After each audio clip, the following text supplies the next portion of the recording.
You are listening to the North Carolina Food and Beverage Podcast. Thank you for downloading and subscribing. Coming to you virtually live from high atop the historic Raleigh building in beautiful downtown Raleigh. The NCF&B takes the listener behind the scenes to tell the stories of the people that contribute to the creation of the food and beverage community of North Carolina.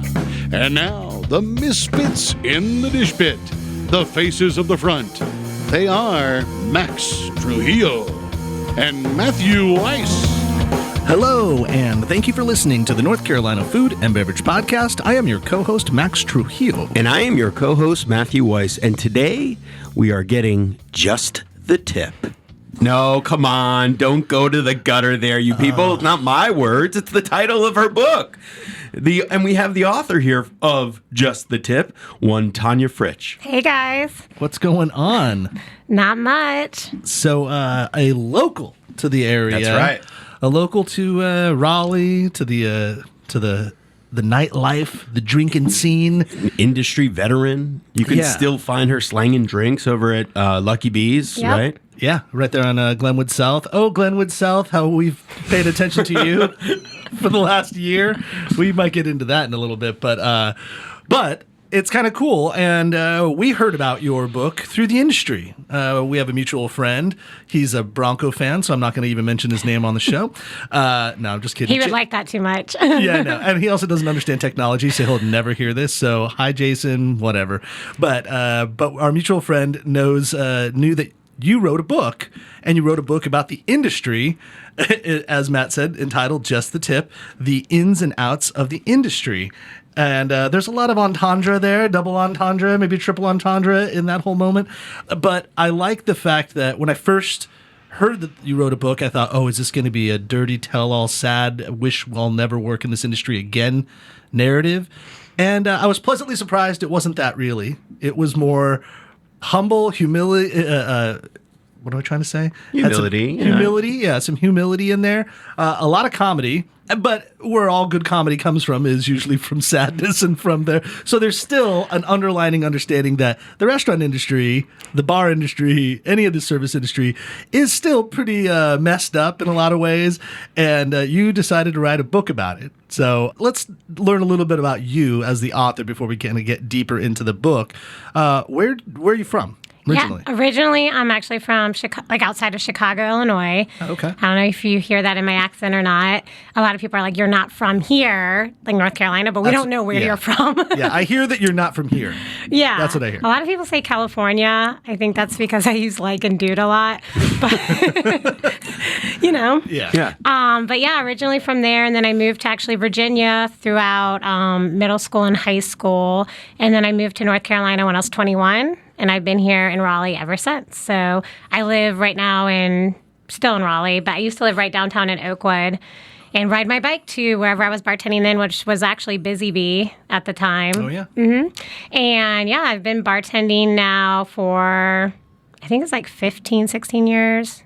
I sometimes forget how old I am. I'm 34 now, so let's do quick math. Well, we weren't going to be 13 years, I guess. Yeah, we were gentlemen. We're not going to ask your age. But I think that's actually gone now. I appreciate women don't mind telling their age, and I'm like, yeah, who cares? It's an age. It's a number. I completely agree. Yeah. I want to ask you something because I think in my single life, had I lived in Raleigh and I would live in the Person Street area, like the Oakwood, and just be able to walk. Why did you move from there? I just moved because we are apartment/house. The landlord was renovating it and selling it.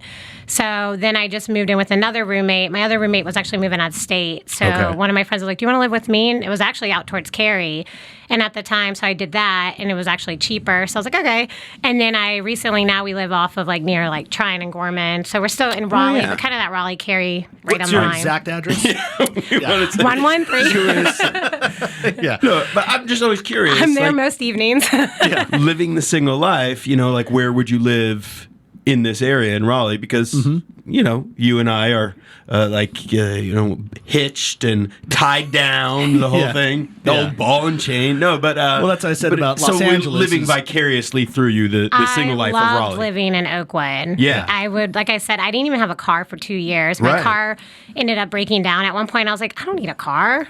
I can walk or bike everywhere. And I did for 2 years and saved a lot of money. And then finally I was like, all right, well, I want to go on like road trips again and stuff. So let me get that car back.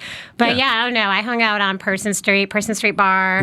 William and Company is one of my favorite bars, that neighborhood, cozy cocktail bar. Exactly. Get some pizza over at Oakwood. Oh, yeah. Go to the station, have a beer. Like that just kind of became my little circle. Yeah, I love that spot. There was a badass recording studio right next door to Oakwood Pizza Box that no one ever knows because the entrance is from the back and the front is like a photographer's studio or so.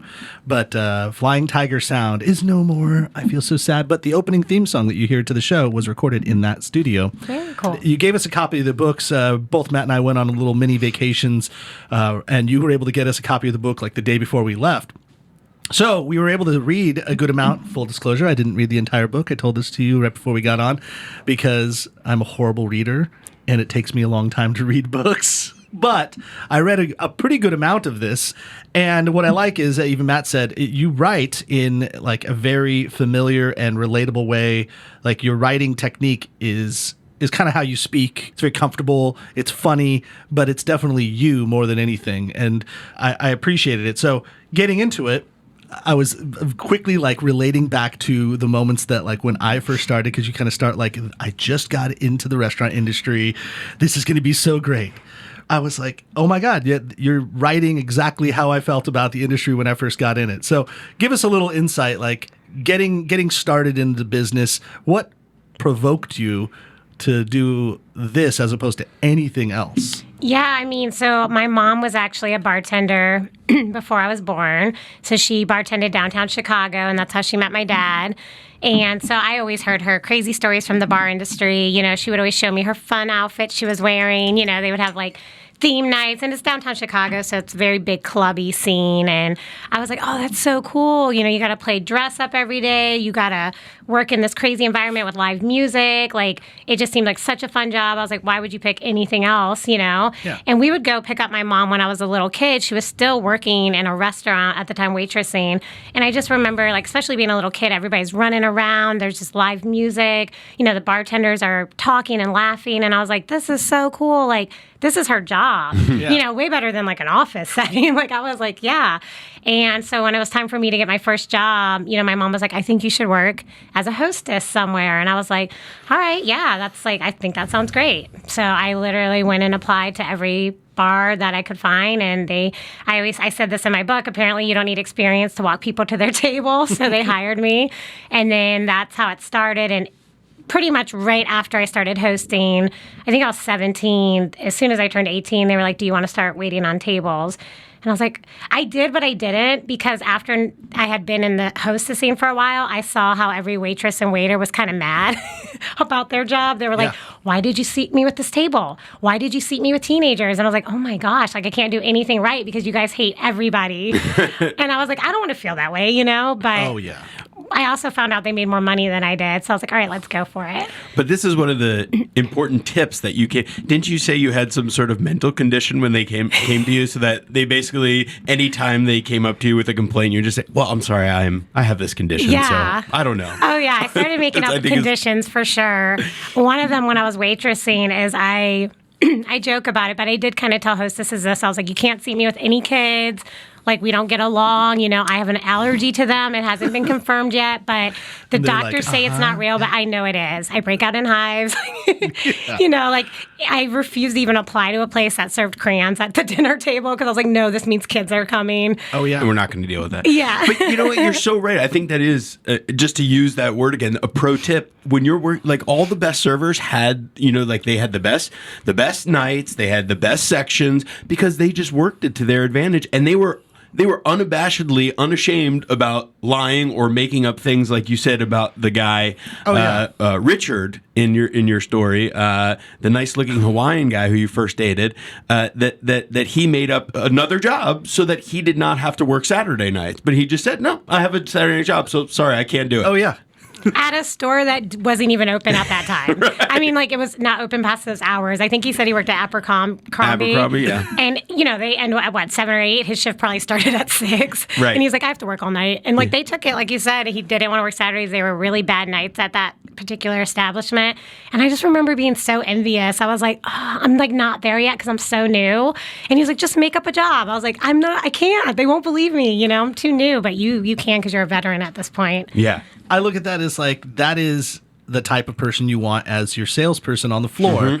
Like all of the little sections inside of a restaurant are like mini businesses, and those that learn how to fight and claw and scratch and come up with maybe not all the most truthful ways of doing things are the ones that end up making more money. I mean, but oddly enough, Tonya, the name Tonya, was the name of the gal that worked at Cafe Del Rey with you and I, Matt. I don't think you worked there at the time she was there, but she could sell better than anyone I knew. And everyone hated her. Oh. She was a pain in the ass. Oh, was it? And she was the one who said wasn't she the one who said she was a sommelier, but she really knew nothing about wine? Exactly. Yes, I remember. I worked with her shortly. She did the water trick, which is, you just go to a table, would you like waters? Okay, great. And then you come back with a bunch of Voss water, which is like $9 a bottle, and you're just pouring it free-flowing. Or you wait. I think what she did is she'd wait till anyone on the table, when asking for water, she's like, bottled? And then it'd be like the aforementioned child go, yeah, okay, bottled. It's like, cool. Yeah, little Timmy said it. One little affirmation. I got one affirmation, so here we go. And 9 bottles of the $9 bottle water later, there you go. And now, miraculously, her tips were so much higher than everybody else's. Yeah. And you're like, oh, it's because she's hustling. Yeah. And some of those things are not necessarily the nicest thing to do. And that's not what all servers do, but good servers know how to use that menu, how to use their section, how to use other people in the room, other staff members to their advantage. And as an owner, you're like, yeah, go sick, go wild, like do whatever you can do to make some sales. Yeah, within reason then, because you don't want that table coming back to you and being like, I just have $100 water bill and nobody at my table. We would have been fine with tap water. I think that was the end of Tanya's career there, was because she. Oh, is that right? Because she did that one time, and it was like she did it on a very large level on a big party. Yeah, and it was like a few $100. Yeah, and they were like, no, we did not ask for this. So you worked. Let's go back. So now you've been at the restaurant, definitely with the entendres of the kind of sexual undertone. You did also display like what the life was like working in a restaurant. We all know everybody works.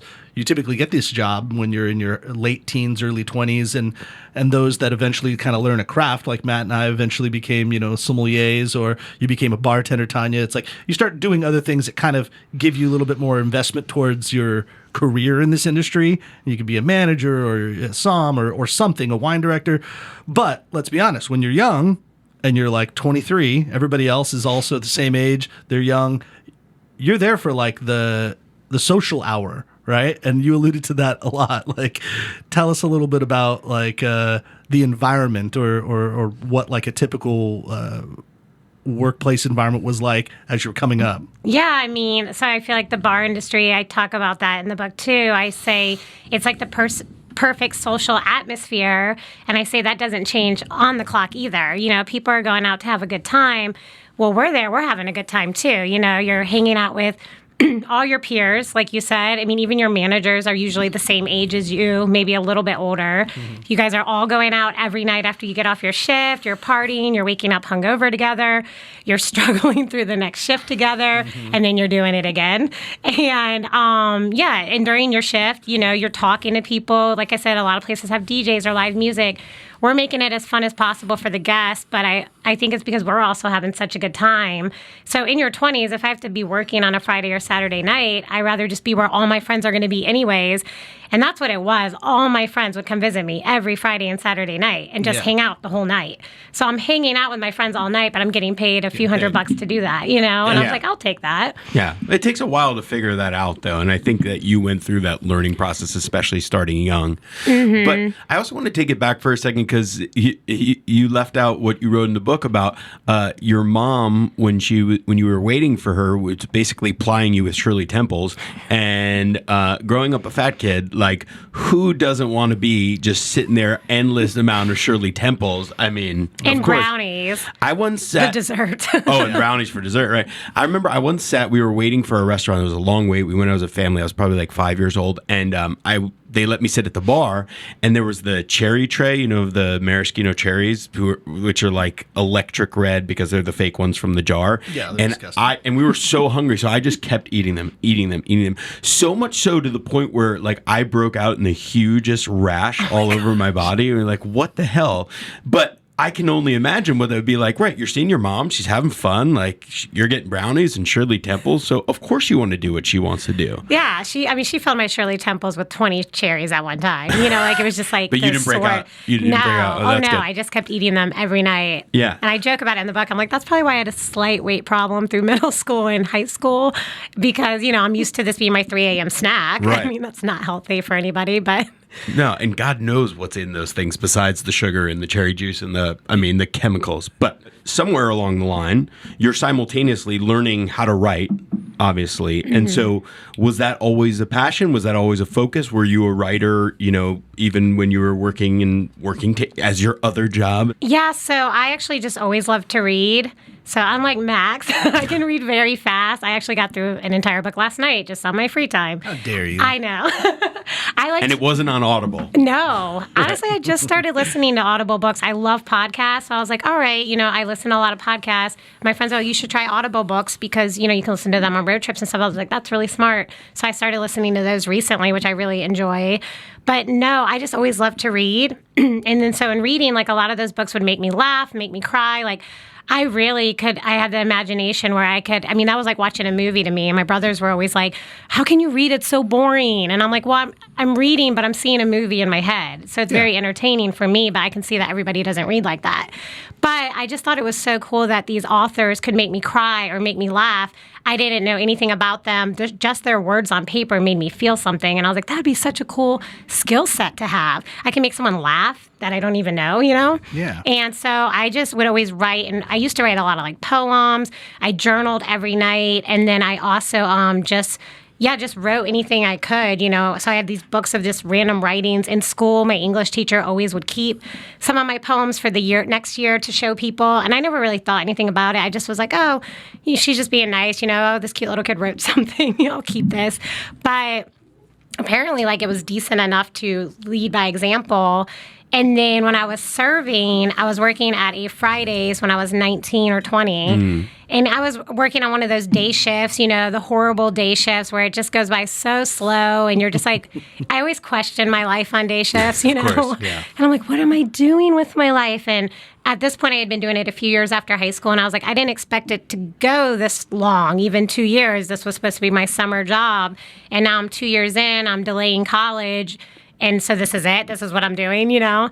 And I think I had a lot of bad tables that day. And not bad as in, you know, bad people, just a lot of weird things were happening and a lot of like funny stories. And I just remember saying like, no one would believe me if I told them this was my job every day. Like, Yeah. I think they don't realize what I go through. And so I started writing down everything funny that happened to me that day, and literally on my serving pad. And I wrote this whole entire book in a notebook by hand before I ever started typing it. Oh, wow. And then I had all these stories, and I just kept them going. And that's how I kind of started this process. And I was like, I would really like to publish that one day. If anything, I could say I was a bartender and server, and I have a published book. Yeah. Basically an account of my whole career in 10 years. You know, I wasn't really thinking like, oh, is anybody going to read this? I was just like, this would be cool for me to have. Like, this is what you did for 10 years, and you have proof of it, kind of. At the very least, you chronicled it. Exactly. Yeah. And so you never had like it took a creative writing class or had like a writing coach or any formal like and when you published this, did you have like a lot of rewrites and edits and being like, hey, could you rework this chapter or rework some syntax or anything like that? Not really. So I had the way I wrote it in my notebook, they weren't all together. So I had to piece those together Right. when I started typing it. But I did have edits in the sense of like grammar issues and, punctuation, especially when I'm writing so quick. I'm not worried about where my periods are. I I'm just before E, except after C. I'm just trying to get my Very thoughts good, out. Max. Yeah. I know. I still have to tell myself that sometimes. I'm like, that doesn't look Tell right. myself that all the time. Yeah. It's still wrong. I still look at it and go, that doesn't look right. Yeah, I know. And then the computer fixes it for me, and then I realize I've learned nothing. exactly. Why did I bother learning this? Yeah, and I've never had any like professional writing classes or anything like that. I went through an editor through this process, and honestly, I just reached out to a bunch of people on Instagram and Facebook, and just kind of was like, "Hey, you've published a book. What did you do? How did you find this editor?" And I just through networking kind of found my way through it, and I did it completely without taking any courses or anybody showing me how. So. I'm honestly surprised there's a live book sitting here right now. Yeah. You did it. I did it. I love that Did it. because, Max, you were talking about before, and people see themselves like, oh, yeah, I'm doing this while I'm waiting for my real job. But like you did something and took that passion and took those experiences and literally made it into a physical book that now other people have this. Because I had all these questions for you, like, what were you thinking about writing this book? Why? It seems like a tell-all book, and there has been, like, there's that one that somebody wrote about working at Per Se and how horrible that was, like the experience. Yeah. And Andre Mack's wife. That's right. Yeah. And a lot of people kind of in the industry might look at like, oh, you spilled the beans, but you weren't doing that. You were just talking about your experience. And but I also, now that you're saying about how you read books and see a movie, it makes sense because you definitely see this. For example, you're talking about crying in the cooler, on the one shift, and how you never thought you would be that. But then it's almost like you do the recap of bringing it back. Well, this is what happened, so let me give you some context here. So Yeah, pretty awesome. It could be made into a could be made into a movie. Or, I'd go Maybe a more Netflix series? episodic. Yeah, Oh, do yeah. that because then you get seasons and seasons. Yeah. the Yeah. aging server like that. They start getting better in like seasons 12 to 15. Yeah. Oh yeah, right. Who would you want cast as yourself? Oh man. So I kind of thought like it'd be I think she's too big. Well, a lot of stars are doing Reach like for the stars. Yeah. I would do like maybe like Mila Kunis. Because she could be Okay, kind I of see that. sarcastic, and be like, "What?" I could just see her kind of being like Yeah. having the same I could facial see expression. Rashida Jones too, kind of. Yeah. Okay. That'd be really cool. We've already said Matt right here is Liev Schreiber over here. Yeah. Ray Donovan. Yeah, no He had doubt. the best Father's Day post, by the way, the other day. And I thought, Oh, really? maybe we are kind of, there is a kinship there. I do want to take a quick break to talk about some local business here as well that we are all currently enjoying in our loins. And as Tonya, you said, wait till the middle of this episode goes when the caffeine kicks in because you're going to be on overdrive. But we're talking about Joe Van Gogh coffee. It's funny. We've talked about the Mountains to the Sea blend, which they have going on right now. It's a summer blend. Delicious notes of like lemonade and milk chocolate, all these delicious flavors. But I also like to talk about like the business of Joe Van Gogh.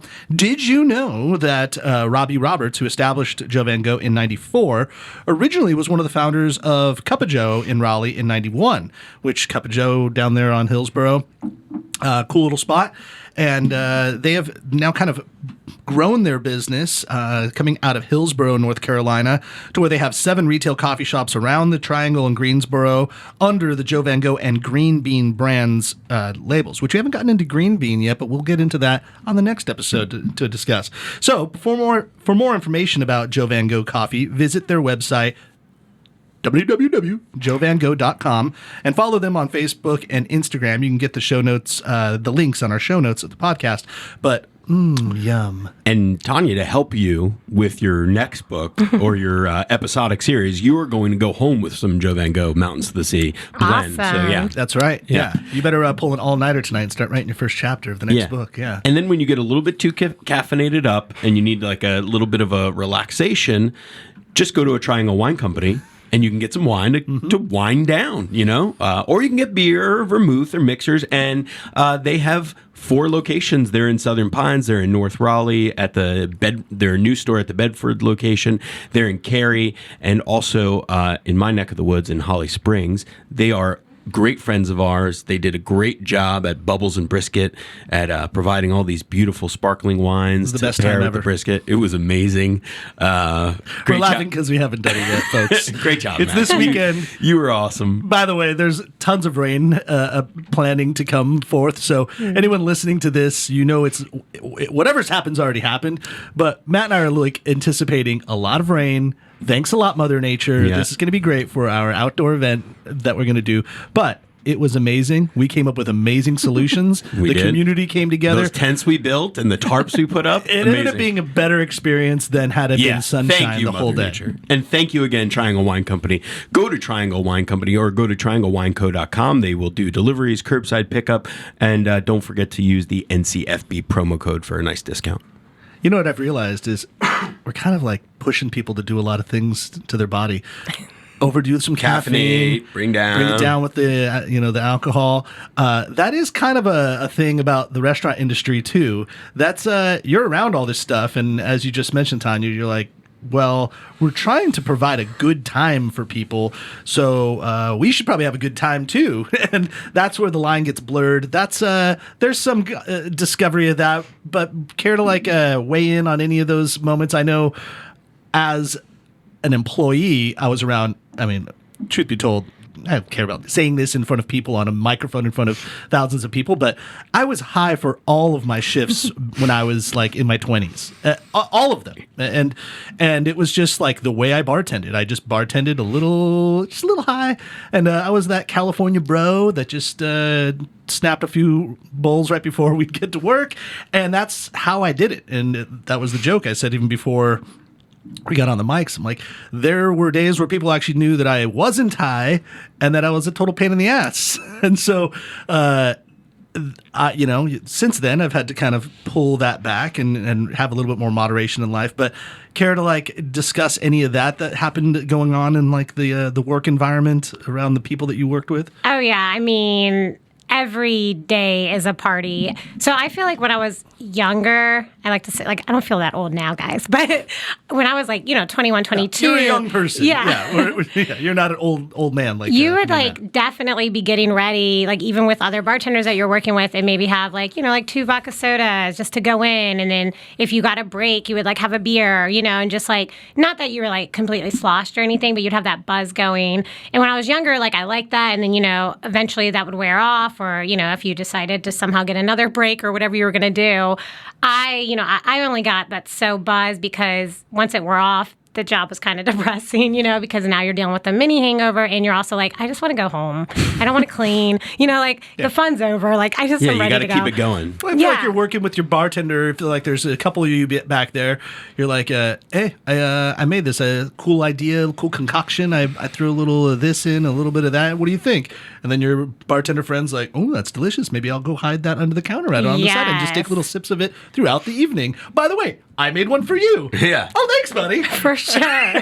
And so now we're just drinking cocktails on the job. Yeah. Well, I mean, I don't know.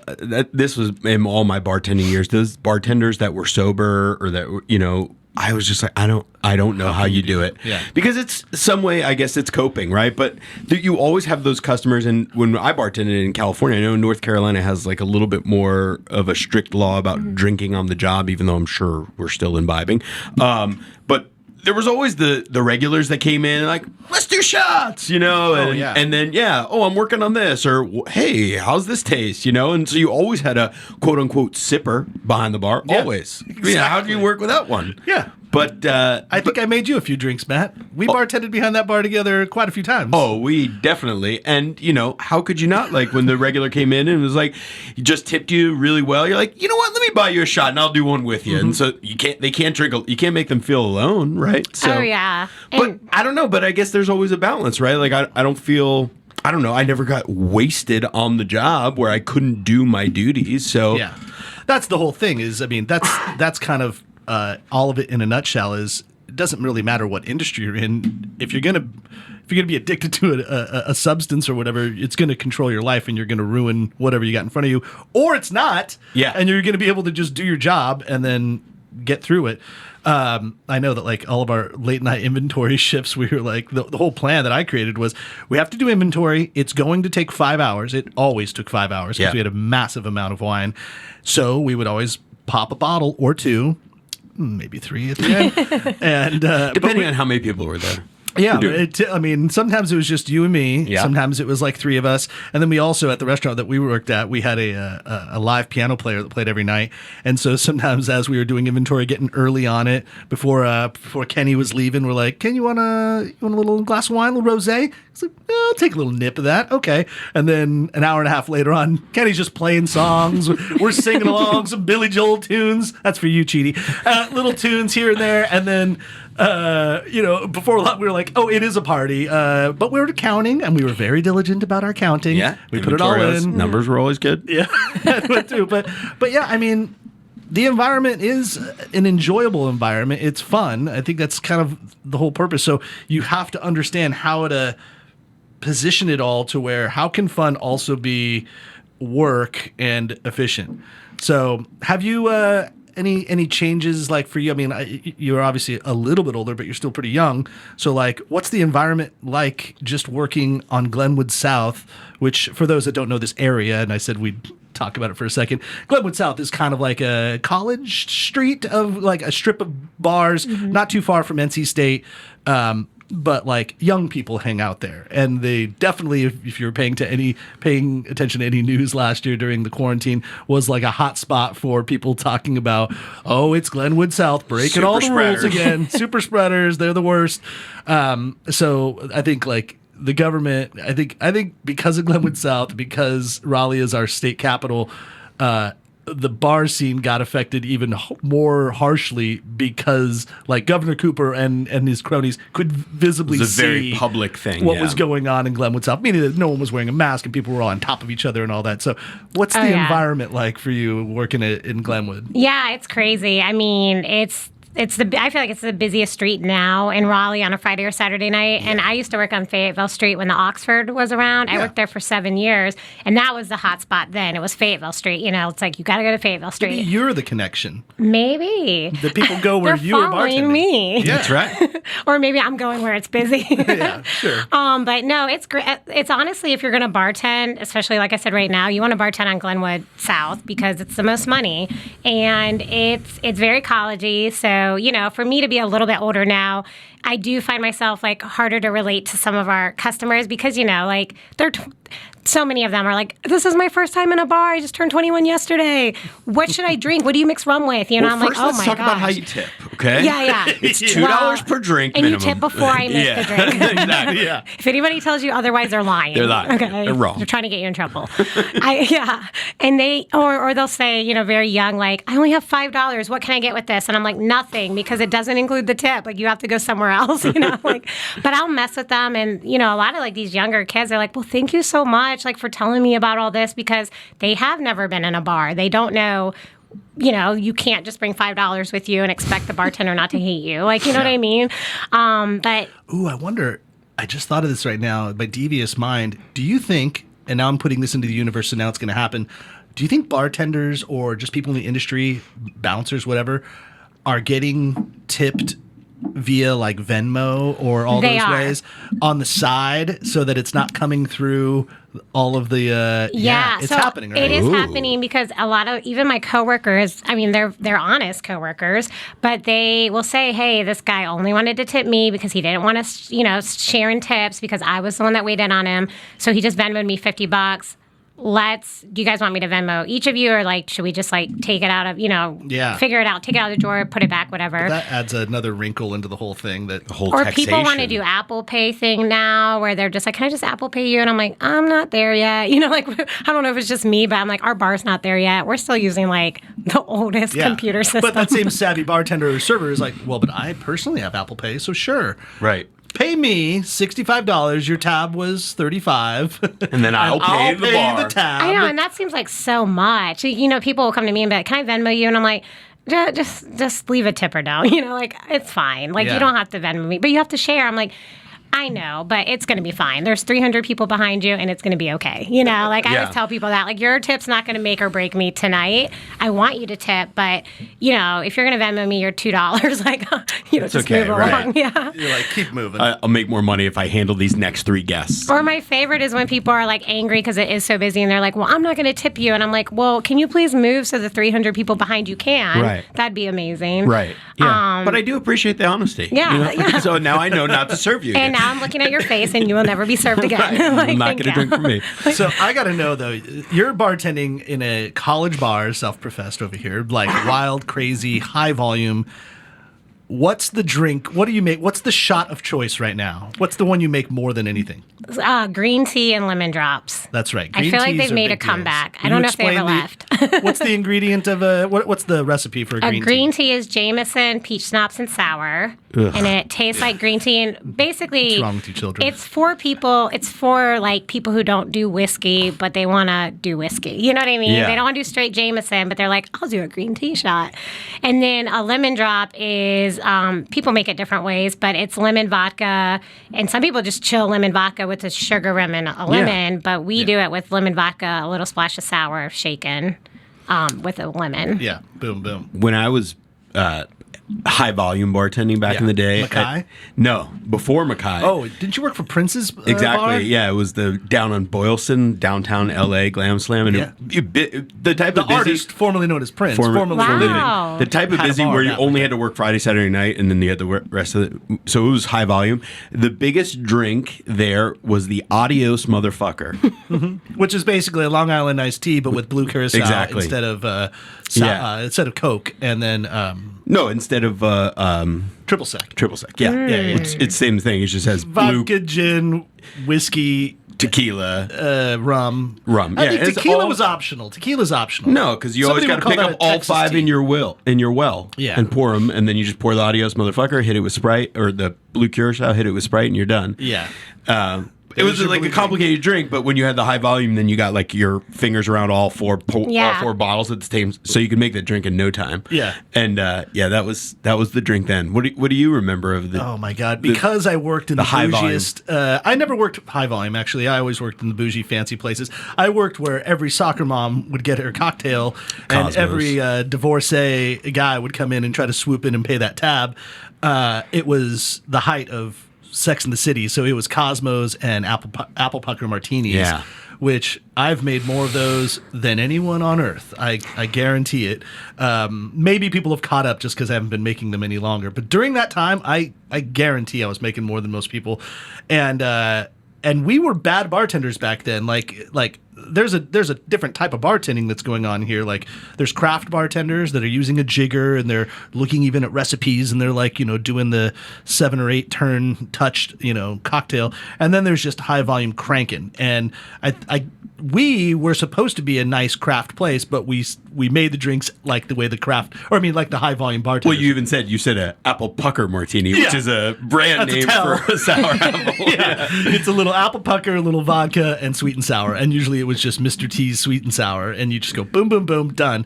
You had it on the gun, or you have it on the gun. So that's even for faster. I assume yeah. you also have like cranberry and all that on We the gun. have everything on the gun. It's Yeah. like Coke, Diet Coke, cranberry, Gatorade, weird stuff. Gatorade on the gun? That's a There's an energy drink on the gun. Well, it has electrolytes. That's what plants But I have drink. no idea what the energy drink is. It comes out a weird color, and I don't think we've ever used it, but it's But an if energy somebody drink. calls like a Red Bull and something, that's what they get, right? The Yeah, energy well, we have drink. regular Red Bull too. Oh, but and you they- have Red Bull as well. Yeah, that was a whole thing that we missed. Like Red Bulls were starting to become in Red vogue. Bulls were starting to come when I Yeah. was, Oh, Red Bull vodka is still going strong. That yeah. is a lot of choices of drinks. Yeah, that's Drinks the and other choices. thing. Like, if you didn't do cocaine, you crushed like 4 Red Bulls before a shift, and you're like, God, what is this? What is this doing to me? And then you start drinking Red Bulls and vodka during your shift. Yeah. You're like, no wonder why I'm up till 4 in the morning. And then those that did cocaine are not here any longer. 'Cause Yeah. they Yeah. did that and the Red Bull vodka. Oh my God. I used to do Red Bulls. Like I was thinking about that on the way here because like I had coffee this morning and I knew we were probably gonna have some and I was like, ooh, I don't know. Like that might make my heart a little. Like I'm gonna be jittery Yeah. because of caffeine. Oh my gosh. I used to pound like 4 Red Bulls like during my shift and my heart would be beating on my chest. I was like, yeah, the faster the better, you know. Right. But now I took like a few sips of a Red Bull the other day and I swear it was like instant like jitters and I was yeah. like, whoa, what happened? happened to me. Hold on. Here's the tell. This is a visual thing, so sorry for you podcast people. Everybody, put your hand out in front. I want to see. Let's see how steady.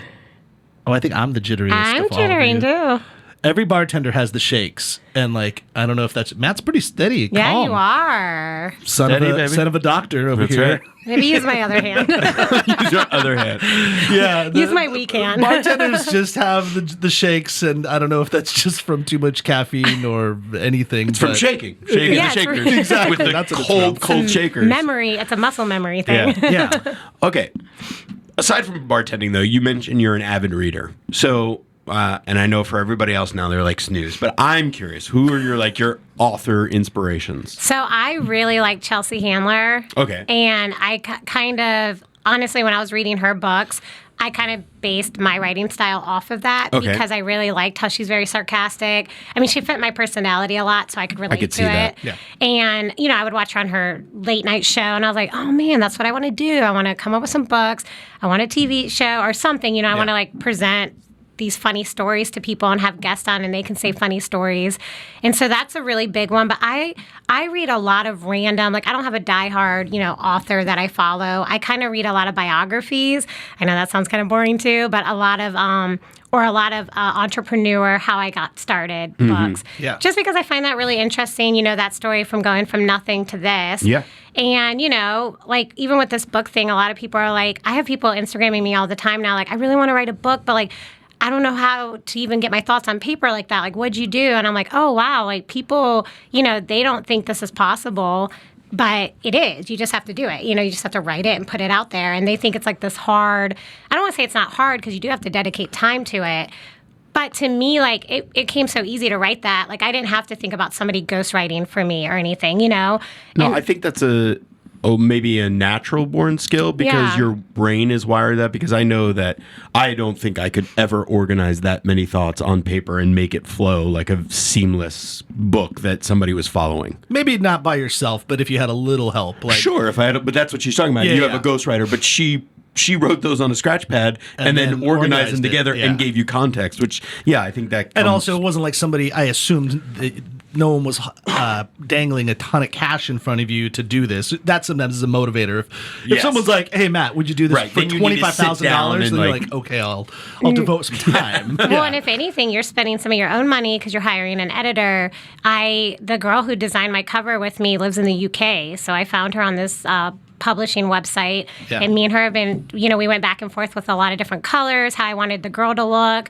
You know, she had her in a turtleneck at first. I was like, no, that's not really my style. You got to give her some cleavage, you know, like You're gonna need to I need it show more off. representing of me. Yeah. Yeah. More like with the book, you know, but it was really cool because we got to pick out everything. Like I picked out the red cover, you know, and we just went back and forth, but you have to spend some of your own money on that.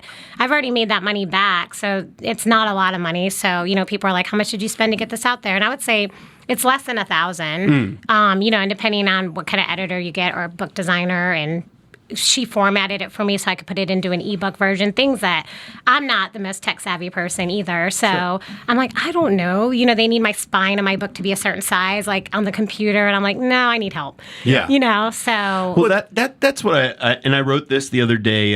Max and I were just featured on This Is Raleigh, and like they asked us some questions, and it's out there. You can read it on This Is Cool. Raleigh Instagram. But they asked, you know, like, oh, what would you tell people who's starting their own business or entrepreneurs? And one of the things I always say is do what you do best and pay others to do the rest, because it's like the time and effort that you're going to spend into figuring that out when somebody who already knows how to do that and you can just pay them, it's going to make you a better writer and better at what you do far more than for you to go figure that out. Oh yeah, 100%. and even what you just said too, Tonya, about like what you were most interested in was like how I built this type of thing. Like, well, that's a great podcast, but like, but how people do that. I mean, that's kind of the crux of what we always end up talking about on this show. I mean, yes, we talk about food and beverage, but really we're talking about small business and how people you know, move through it.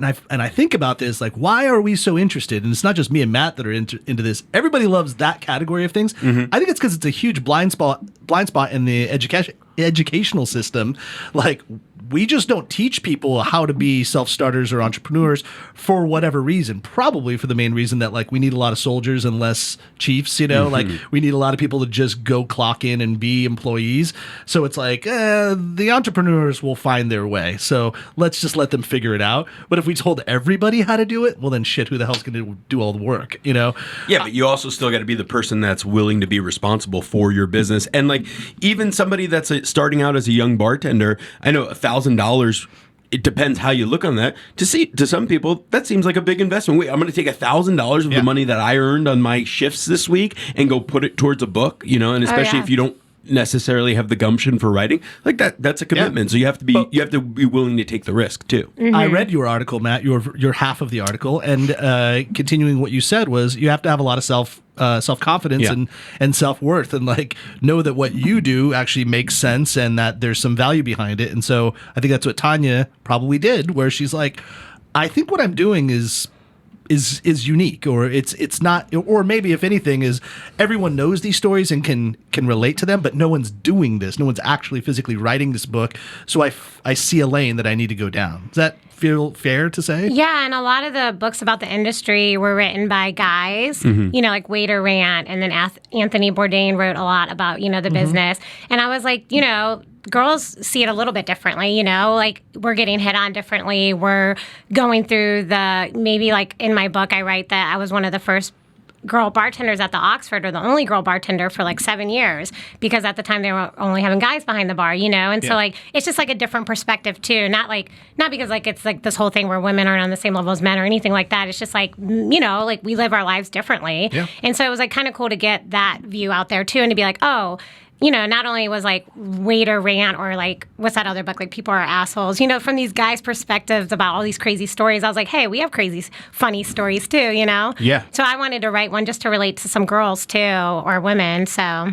Yeah, I meant to ask you that now that you wrote your book, now that it's out, now that it's published, what do you want, or what do you think people who are not in the industry should glean from this? Like, or what would you hope that they think about after seeing this? Yeah, maybe just having, like, I feel like we all go to bars or restaurants to eat. Like, it's such a part of our everyday lives. We go there to celebrate things. We go there because we're sad. We go there because we need the bartender as a therapist. You know, like, we are at a bar or restaurant or putting food or drink in our mouth every day, like no matter what. So I thought it was a really big industry to touch on, because we can all relate to either sitting on that side of the table or being on the other side of the table. And like anybody's probably served in their lives. Like you could be a doctor now, or you could be a celebrity, and you have that one story like, oh, I remember when I was a busboy, or I remember when I was a bartender. And so basically just to see, hey, the person on the other end is a person too. Like maybe treat them with a little bit more respect, but also know that if you're going to do something ridiculous, you're going to end up in a book. No, I'm just kidding. But you know what I mean? Yeah. And there's maybe tipping policies. Obviously, you know, tipping is not required. But, you know, you are paying for a service if you choose to sit down somewhere. And if you're getting to-go food, or you're making that at home, you know, then you could do that. I obviously encourage tipping, and I always go back to like what tips, you know, I learned that tips what it stood for was to ensure proper service, and people used to tip before they would even get service somewhere. Yeah. And it was to say, hey, are you going to treat me good? Yeah, a little palm right when you were sitting down. Usually you went to like the maitre d' or the aforementioned host in the beginning, was like, I want some good service, so here you go. Make sure it's right. Yeah. And, you know, and I think we kind of forgot that, and now we're just like, well, they don't need my money, you know, but we don't get paid. Honestly, I don't even know what our hourly wage is anymore, because I haven't seen a paycheck since I was 18. Because, you know, it all goes towards taxes, and then we pay the rest at the end of the year. Yeah. But last time I checked, it was $2.43. I don't even know if that's $2.13. Yeah. Which is an old school Jim Crow law, and you know, then there's all these. We did a whole podcast about tipping, and there's definitely a lot more that needs to be uncovered there. But the federal minimum wage, I believe, is like $7.25 or so, and so as long as everyone's over the $7.25, then tips can be shared. Which you definitely are. Wherever it should be. And yeah, no one's making less than that. But if you have like a kitchen help, let's say, that's making, you know, $12 an hour or so, or $15 an hour, and then the staff in the front is only making $2.13, legally the staff can't, the front of the house staff can't share their tips with the back of the house because they're underpaid. So you could say, well, the front of the house is not being fairly supported, even though we all know that the tips are higher than 213 or higher than minimum wage. So to make it simpler, if everyone just kind of started paying everybody the federal minimum wage to start with, then you can do whatever you want. The business can do whatever they want with the tips and can be shared equally or so.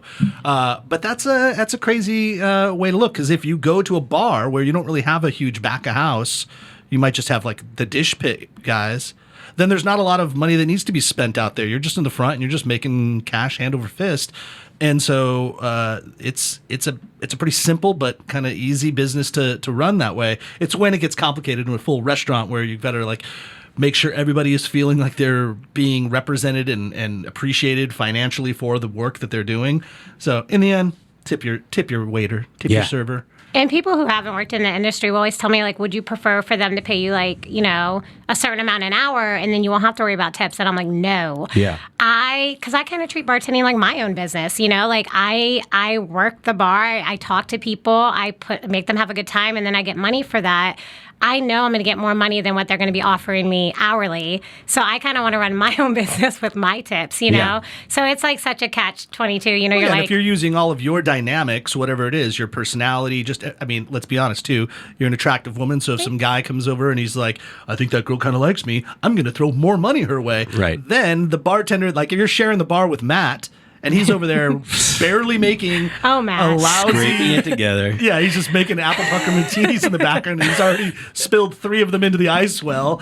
You're like, I'm splitting my money with this guy? Yeah. And every female bartender I've ever known, I guess I'm making very general accusations toward this, but the lion's share of the female bartenders I've worked with have been like, no, I know I'm hot, and that's why I'm making money. And now I got to split it with you like that. These guys are not giving you the money; they're giving me the money. So why do I have to share with you? Right. And every now and then, there's the super handsome, hunky bartender, the male bartender that gets the same, Earns his keep. earns it that way. But it is kind of lousy that like there is something to be said about the way the general populace thinks about attractive people, and just that's where the money tends to go. So it's unfair if you're the not so good looking person and you have the job. You're like, I don't get tipped. Well, it's like, the community you has gotta spoken. have the personality. But then it's also unfair if you're the pretty person and you're getting all the money and you're like, why am I splitting it with this other person? Unless maybe you're getting Matt to take the trash out all the time. Yeah. And do Or I feel like with there's the a good cleaning. division, or I'm really like humping the drinks, right? And you're doing the talking. That's or true. You're, and you're humping what?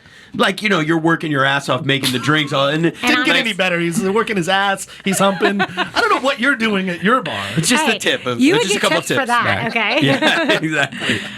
No, but like the not so attractive bartender is doing the lion's share of the manual labor, and maybe the attractive one in this scenario is doing the flirting and the personality part. So there's a division of labor. We also do split that. That's funny that you say that. If a group of guys come in, they're definitely like, Tonya, your turn. Yeah. You You're up for go that. with them, and then like if a group of college girl walks in, we pick the cutest guy behind the bar. We're like, go get him. Yeah. Oh, totally. You gotta flirt that was with the them. game. I worked at a restaurant in Westwood, which is like UCLA country. And during that time, if I was working with Ashley, who was like the tall Irish Lebanese girl, she had green eyes and olive skin and bright red hair, striking, beautiful.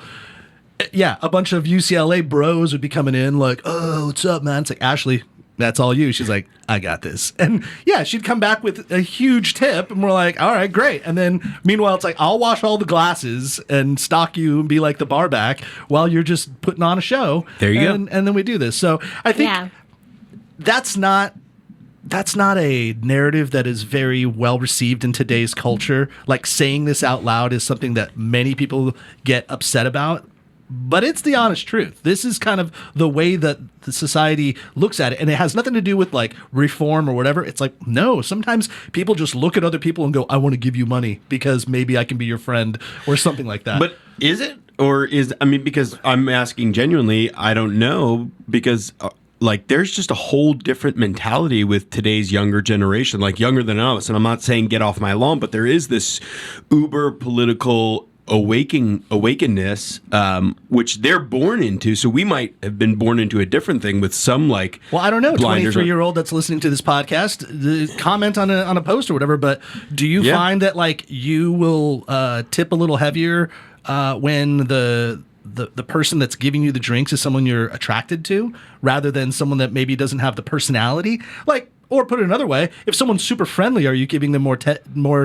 Well, I think that's a no-brainer, right? Yeah, like but if it you all feel a becomes kinship. attractedness, right? Because you're either attracted to someone's physical looks or their But I think their our brain. conversation is more about the physical attract. Like, are you inclined to give somebody that's physically attractive more of your money than you would somebody who's not as physically attractive? I think the answer is yes. I would tend to agree with you, but I would like to hear the younger 20-somethings weigh in on that, because maybe I'm wrong. Yeah, I would too. I mean, I do feel like I noticed the busier bars have more attractive bartenders. And I don't know if that's just ironically or they just happen to have a lot of attractive bartenders.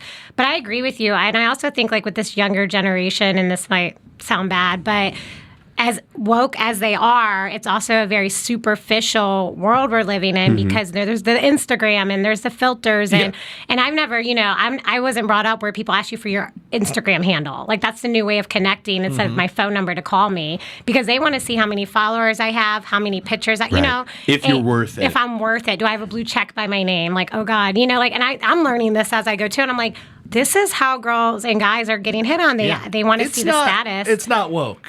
We like to say it is. And we're in public talking about it. Yeah. Public forums like this, and here we're like dispelling it on this podcast because this is a public forum, but I think we're kind of saying how it really tends to be. I think so. Regardless of this, I mean, this is what being in LA was all about. It was the joke from the movie Swingers that came out in 97 or 98 was like, the opening line that a girl would say to you is, "What kind of car do you drive?" Right. And it's like, yeah, but it's the same thing. It's like, how many followers do you have on Instagram? It's like, oh, okay, now I will give you my time. So I don't think we've progressed that much as a society. And in the end, it's like there's primal things that you're just like, I like being in the company of this person. I can't tell you why, or I could, and I'm not going to, but it's probably because I find them to be attractive in some way. And that's why I'm spending more of my time here. And as a bartender, I've always looked at it this way, and I don't know if I'm just different in that way, but I always kind of looked at yourself as like an entertainer almost. Totally. Like you're providing the service, you're making them laugh, you're being something for them to look at, like kind of like present yourself in your best way, whichever way that may be, whether it's your looks or your personality or, your drink making skills. Yeah. And they're tipping for the whole service, they're like, oh, I love this whole experience. That was great. Here you go. Thank you for the fun time. Yeah, you want to facilitate the good time, not get in the way of it. Yeah, anyway. Exactly. Well, where can we find your book? Yeah, you can find it on Amazon. So it's Just the Tip. As soon as you type in Just the Tip, you're going to pass a lot of T-shirts, and then you're going to see my book. So it should come up instantly. But if not, my name's Tonya Fritch, so you could type that in with the title.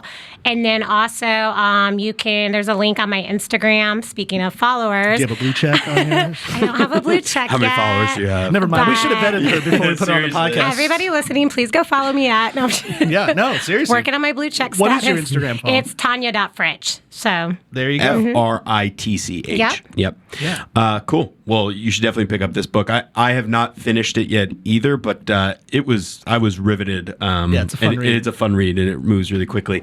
I want to introduce one other segment before we get off on the show, and I'm going to put you a little bit on the spot here, Tonya. Max doesn't even know what I'm doing. I briefly mentioned this, but we may or may not have been inebriated at the time. do I need a shot for this? Yeah, you might need a shot. Get some of that old Raleigh distillery. No, but if you were going to tell somebody outside the studio or tonight when you're working the bar or the next time he's in there, like, and you say, "Oh, I was on a podcast today," and they say, "Oh, which podcast?" What would you tell them? The North Carolina Food and Beverage podcast. Boom!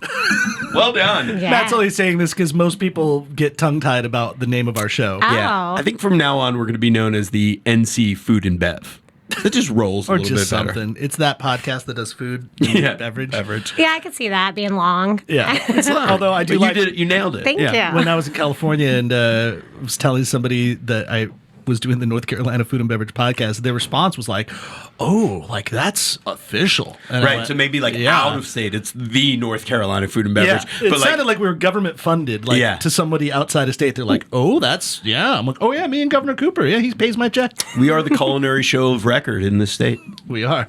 But before you get out of here, talking about alcohol, talking about ice cream, talking about Proof alcohol ice cream, you are going to go home with a nice pint of ice cream, whatever flavor that suits your fancy. We've got the strawberry moonshine in there. We've got a pumpkin spice. We've got apple pie moonshine, bourbon caramel, coconut rum. There's so many great flavors that Proof Alcohol Ice Cream puts together. Jennifer Randall down there in Columbia, South Carolina, created this whole idea. We had nothing to do with it, but we always like to say that we had a lot to do with their success now, because they are in multiple states all throughout the South. They're at Triangle Wine Company, they're at Harris Teeter, they're at Lowe's, they're at Total Wine. They're really wherever you can find great alcohol beverages, or just food places as well. So it's grocery stores, whatever that's called. Where the food is. Where the food is, yeah. And so go to proofalcoholicecream.com, look at our show notes, check it out, and look for the red branded freezer wherever beer and wine is sold. You're going to see that, and get yourself some ice cream. Yeah. So thank you very much for being on the show. Thank you. We appreciate it. We'll come down and see you over, go to Glenwood South. Matt and I will relive our old glory days. Order some green tea shots. No. Yeah. I'm ordering Cosmos and apple pucker martinis. And I'm ordering Adios Motherfuckers. Tonya, thank you so much. Thank you for writing this book. Everybody out there, go get yourself a copy of Just the Tip. Read it, and you will learn about eating and drinking very merrily. Yes. Thanks for listening to the NC F&B podcast. And if you've stuck with us this long, review us on iTunes, and remember, 5 stars are encouraged.